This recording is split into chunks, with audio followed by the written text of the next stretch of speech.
Let's get into audience questions for the week. 3 really good ones, starting with, hey, David, should prostitution really be looked down upon by society?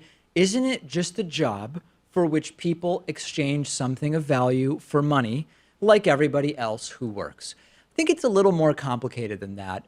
But still, I don't really think we should be looking down as a society at prostitutes. And maybe that's different than prostitution. So first and foremost, most people don't end up in prostitution because they grew up wanting to be prostitutes, right? It's economic circumstances, it's sociocultural circumstances, it's lack of opportunities, it's in some cases, I don't want to characterize overly broadly, but it can be family situation, right? Like we can think about different ways people end up doing that.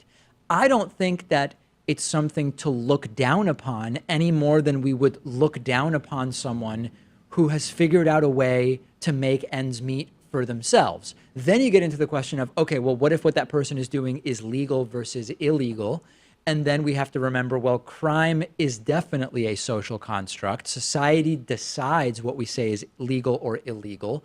Would society look at prostitution differently if it were legal and regulated? Well, maybe, but it's not really a different act in the same way that is having an ounce of pot on you morally different if it's legal, decriminalized, or legalized? I don't really think it is. I mean, the criminal justice system sees it differently, but as a society, my opinion of someone who has an ounce of pot is no different if they're in a state where it's illegal, a state where it's decriminalized, or a state where it's legalized, right? I'm thinking of the action as an action independent of its legality. So that's number one. I think that's important to say. Yeah, I think the stigma, though, would be minimized if we made prostitution legal. I don't And maybe disagree. in that sense, it does differ from marijuana, because I think many of the negative externalities that go along with prostitution would go away, like pimps running the things and making a lot of money from it, from the transmission of STDs. Sure. And unwanted pregnancies and all that stuff. So in that sense, I can kind of see a difference. So now that we've talked about how we see the individuals, let's talk about whether prostitution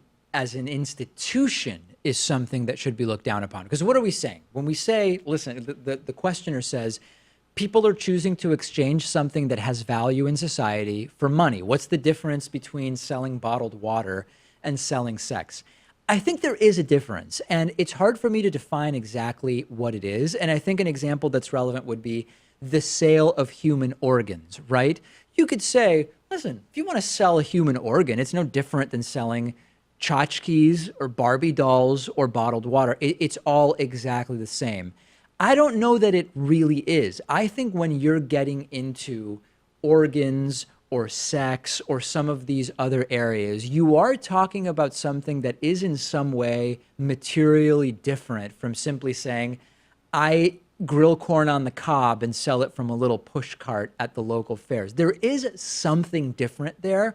Whether it justifies looking down at it from a societal level, I don't know. I don't look down at prostitution. No. I don't, but I do recognize that there is something that is different about selling your body for sex and selling organs than just selling, groceries or something like that. I don't know how to define the difference, though. Yeah, and maybe society will always look down upon it. I mean, it's known as the world's oldest profession, right? Sure. It's been in existence throughout all of time, all of culture, and there's really no way to get rid of it, because even when you make it illegal, the black market comes up. So I think that stigma, if it hasn't left us yet, will always be there. There probably is going to continue to be to being stigma as long as society is organized roughly the way it's organized now. I can imagine, and if you've read a lot of sci-fi, you can probably imagine ways in which reproduction altogether might be differently organized, that prostitution kind of becomes not a big deal in the way that it is now. But I believe that we should not look down upon prostitution in the way that society tends to, but we can still identify the circumstances around prostitution as undesirable and work to resolve those.